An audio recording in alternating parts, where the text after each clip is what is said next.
Hey YouTube, I thought I'd make this video off the cuff. I feel quite nervous making videos, but I thought, you know what, I'm just going to try and do it, wing it, get out of my comfort zone.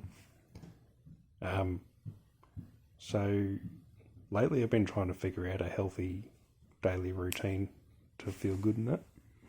And something that's really helpful that you wouldn't think so, but just going for a walk.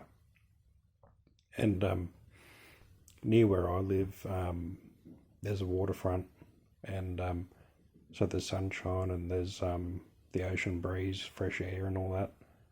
And you get to look at trees and be surrounded by nature and that, which calms you down. So I suppose in this video I want to talk about the benefits of simply just doing that practice, maybe every day if you can. I think I want to start doing it every day. Okay, so what I found is that it's grounding, and by grounding I mean when you've been thinking a lot, and I believe that we live in a society that makes us think a lot because there's a lot of things going on. There's a lot of things you could be focused on, and so this makes your attention go from one point to the other, not resting on one thing too much. It's all about instant gratification and the next best thing. So, yeah. I think a lot of people have poor concentration because of this sort of way of life, and because of this lack of concentration, I think this can be a big contributor towards anxiety and then depression as the cousin of anxiety, I suppose. I don't know if that's the right way to put it, but I think you get my point. Like they sort of they often go hand in hand. Not saying that cousins go hand in hand, that's a bit weird, but yeah, so yeah, grounding. So yeah, when you go for a long walk, like 5Ks or something, you just got to focus on one step at a time, and you just focus on that repetitive behaviour. And I also saw that like cycling does this as well. The repetitive behaviour is like a meditation, so I think it's good for the mind, that repetitiveness, and it calms everything down. It brings your focus into that, doing that. Yeah, so going for a walk every day will improve your life a lot. And the thing is, doing the walk may be a 20% improvement in your day. But the thing is, we need those simple things that add the 5%, the 1%, the 20%, to then create momentum to do things that give us the big changes. And the thing is, with positive change, it can just simply be the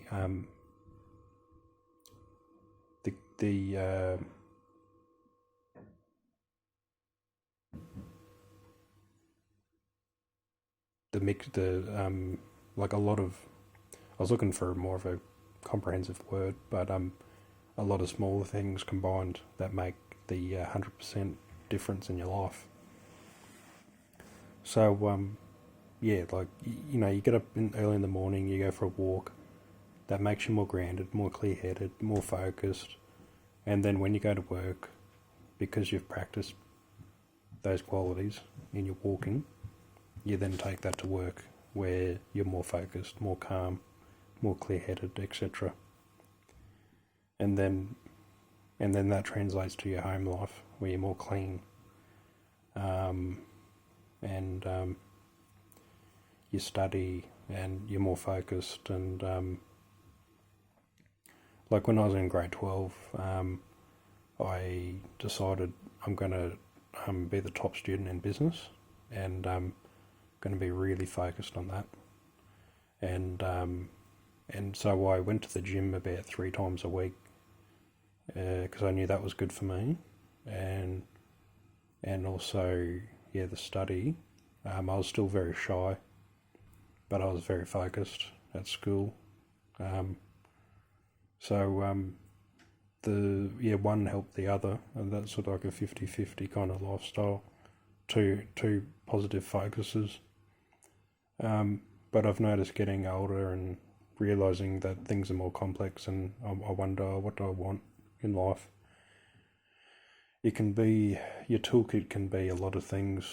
Walking is a good start.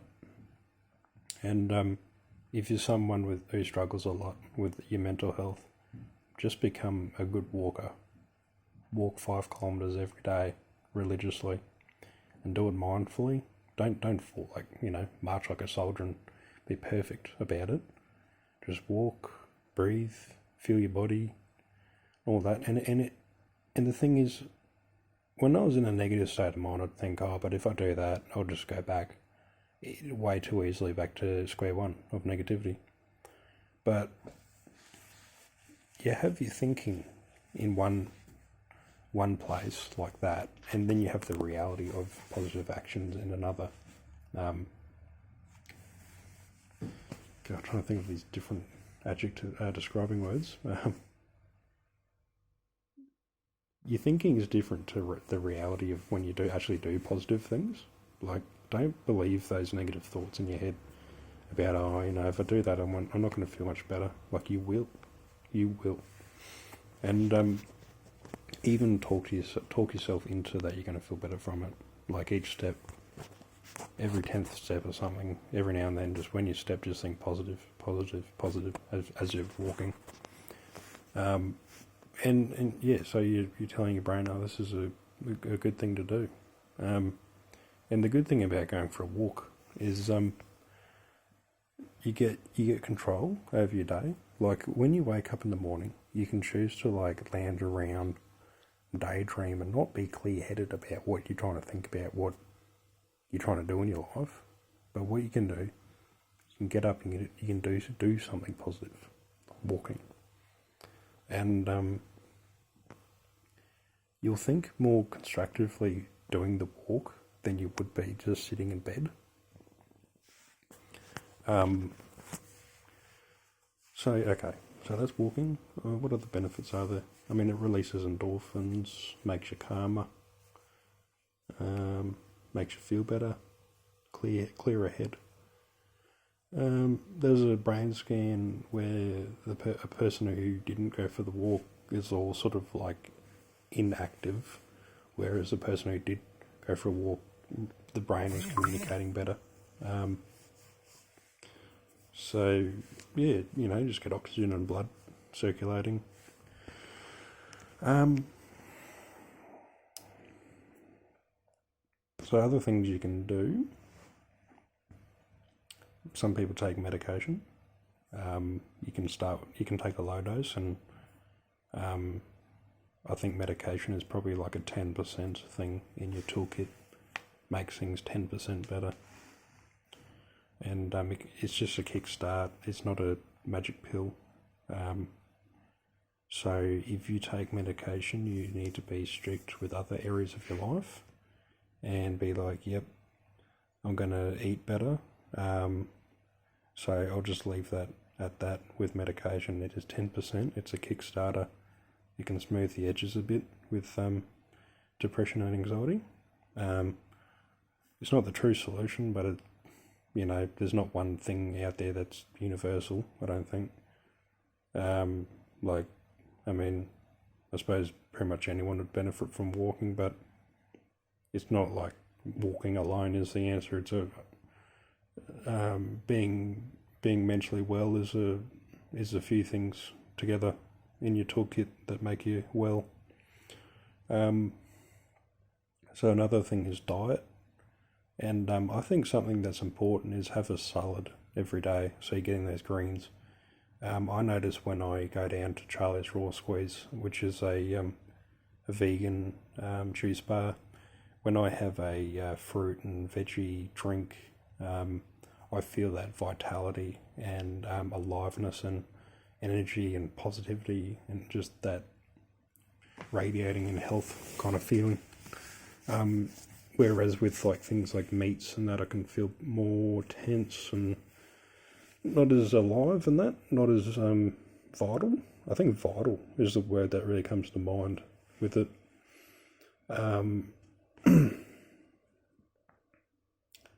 Yeah, so have a salad every day, take your fish oils, experiment with different supplements like herbs and that, like ashwagandha, that's good for anxiety. Get sunlight every day, vitamin D. Have fun. I want to get into dancing. I want to do more Sudoku, do some puzzles, laugh with friends. Yeah, like I was so serious with the personal development stuff, and like it, I wasn't really getting far, like because I'd just be in my head about it. And having fun can apparently make you more resilient. And we can get depressed because we're too serious about getting better. Like, whereas life is about being present and enjoying what life has to offer. Like, yeah, big thing for me when I went for a walk this afternoon was like, yeah, being present is huge in feeling good, because it's all about, like, I keep thinking about, like, if I was walking in the city and I'm walking past a sign and you look at me and then you look at the sign and the sign has like some idealized person in an idealized reality of like glamour and fashion and all that. So people go about in the city like they're not like focused on the next step that they're literally taking. They're focused on their attention's up in their head, and it's all about thinking about the thing they're doing, what their friends have, and all that sort of stuff. Whereas when I go for a walk at Sandgate, I know no one will know where that is. Like the suburb near my place. It's more about relaxing and just enjoying being there doing that, because a lot of my stress, I think, comes from this feeling of like, oh, nothing's ever good enough. I'm always thinking about, oh, what else could I be doing, blah blah blah, trying to get somewhere I'm not. And yeah, so going for a walk for me is the time to just be there and do that. And yeah, I think that's what a healthy life is about, is finding things where you just want to be there and you're like, here I am, and I know this activity is going to last for 2 hours, but for those 2 hours I'll just forget about time and just immerse myself in the moment. And that's what being a kid is all about, and I think a lot of people as adults are missing that. And we all need to find that inner child where we lose track of time, because I think a lot of people are unhappy because of the focus on that our minds are focused on psychological time, which is all about stressing about time and things related with time. But yeah, when you kick the football with friends and that was something that you loved to do as a kid, and you're just loving it, that's when you're like a kid, and that's when you're really alive, living life. But it doesn't also have to be that, like a childlike thing. Like, I was just thinking, well, I'm making this video now of me talking, and this is something I've been wanting to do. Like, not many kids want to talk to people about life and how to live it well and all that sort of thing. So, it's not all childlike stuff. When I was a kid, I liked to kick the football, and that's why I use that example. So yeah, like getting lighthearted and having a laugh, and a counsellor. Another thing I want to talk about is a counsellor said to me, one of the most fulfilling things in life is relationships, and yeah, it's interesting how we just really desire to share our thoughts and stuff with others and feel that connection, and we just need that so much, and to feel validated and appreciated and all that sort of thing. And so yeah, that's a really important part of people's lives, and I reckon it can be fulfilling. If you've got a group of people that you really relate with and really bounce ideas off and all that sort of stuff and feel good being around, that is really important.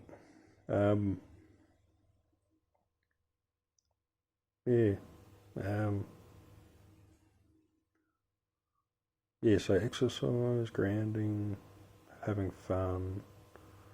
There might be things like journaling, um, drawing, creative things, playing guitar. Personally, I want to play some drums. I reckon that'd be fun. Having laughs with friends.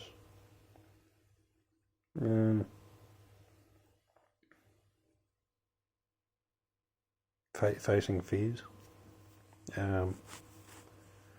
Yeah, fear's an interesting thing. It's like fear is actually more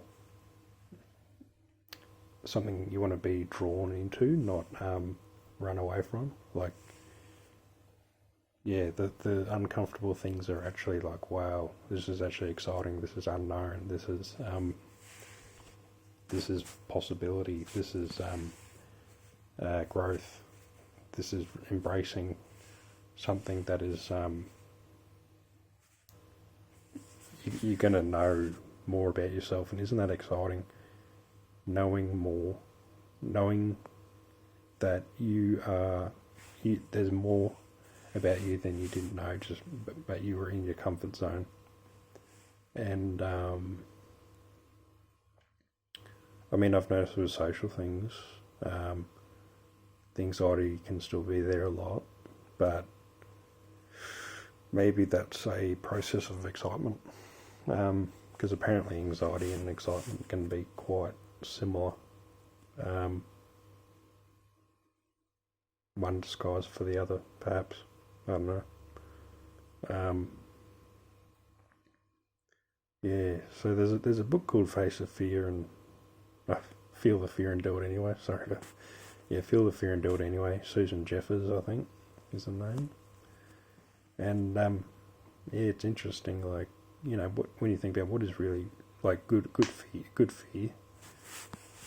fear of public speaking, maybe something in you knows that it'd be actually very exciting.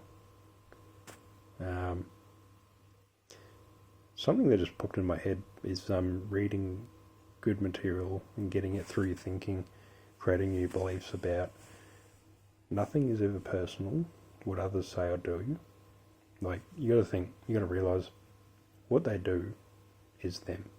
Like, you cannot control what someone says or does. So if you can be that observer and just watch and be like, okay, that's their stuff. Like, yeah, it's their stuff. And so another thing is don't make assumptions. That's a big problem I've had. Yeah, like, it's funny how your mind can just be like, oh, yeah, that's the way that person's behaving. I know it, and we buy into it without reflecting on that assumption. And yeah, so that's quite a big learning curve. It's another one. Always do your best. If you know you've always done your best, you can't feel bad. Like, 'cause you know you did your best. That makes a lot of sense. Like, it's hard to live up to, but something to work towards. And like, oh, what's another one? I just want to share the last one.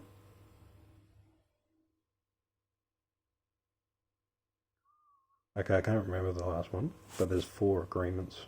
Don Miguel Ruiz. Yeah, so once you do more positive things in your life, you do start to feel more excited that there is growth happening in your life, and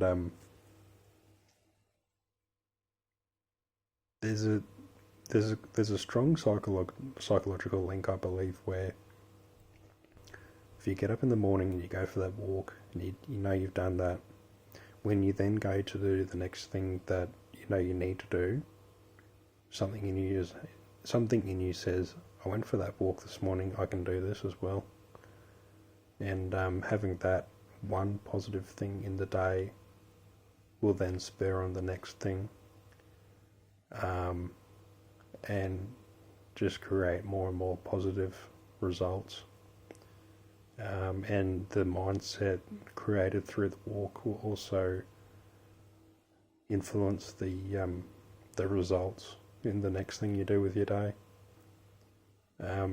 Like simple stuff, common sense.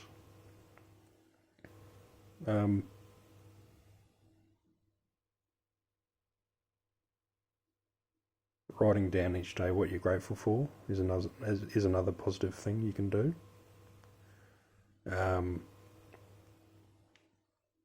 Someone I'd recommend to watch on YouTube is Jason Silver. Like, I love his videos, but I don't think I can really I don't have that same enthusiasm. Oh, I could work towards it, I suppose. I mean, yeah, I'd like to get to his sort of charisma one day. It's all a work in progress. But yeah, that's about it. Yeah. Another thing is when you keep your unit or house clean or whatever, I think that's a reflection of your state of mind. Like, so after going for a walk, I'm like, yeah, I want to get my unit clean, and yeah, so that was another positive thing to do. And yeah, all right, thanks guys. Have a great day, and I hope I've shared something of value with you in this video. Thank you. Bye.